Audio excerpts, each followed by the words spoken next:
The impact of fluoride on brain development. For years, we were led to believe that fluoride is safe. Dr. Harold Hodge, a distinguished toxicologist on the Rochester team, has carefully investigated the safety of fluoridation. Well, to put it very simply, fluoride is safe at 1 part per million.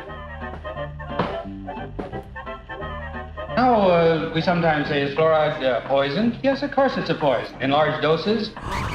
Is fluoride really safe? Let's look at what we've learned over the past century.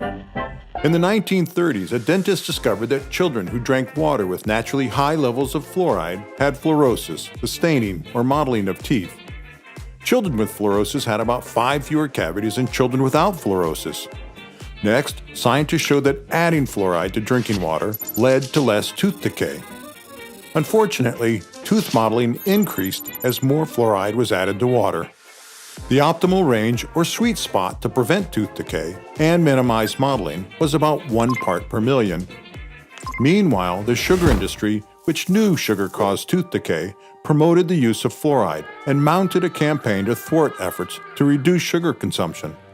Then, beginning in the 1970s, soon after fluoride was added to toothpaste, cavities declined sharply in countries with water fluoridation, but they also declined in countries without fluoridation. Today, about 75% of Americans and 38% of Canadians drink fluoridated water. A new study showed that water fluoridation prevents about 1 cavity per child. Still, over 90% of Americans have tooth decay.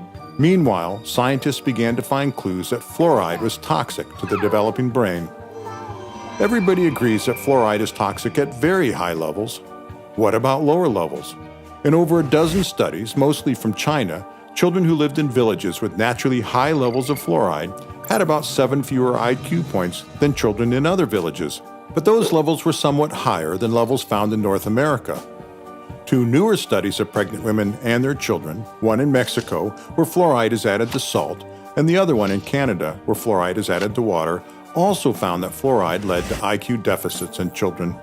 As fluoride levels increased in pregnant women from 0.1 part per million to 1 part per million, the IQ scores of their children dropped by about 3 to 5 points. What about infants? As fluoride increased in infants, their IQ scores dropped further, especially in formula-fed babies. Infants who are fed formula made with fluoridated tap water ingest more fluoride than a breastfed infant. Let's look at the impact of reducing children's IQ scores by 5 points. Most of us have IQ scores that fall between 85 and 115 points. Only 2.5% of children have an IQ above 130, which is considered gifted.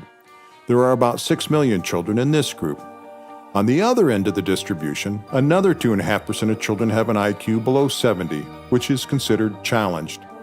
A 5-point drop in IQ results in a 57% increase in the number of children that are challenged, from 6 million to 9.4 million. There is a corresponding decrease in the number of children that are gifted, from 6 million to 2.4 million.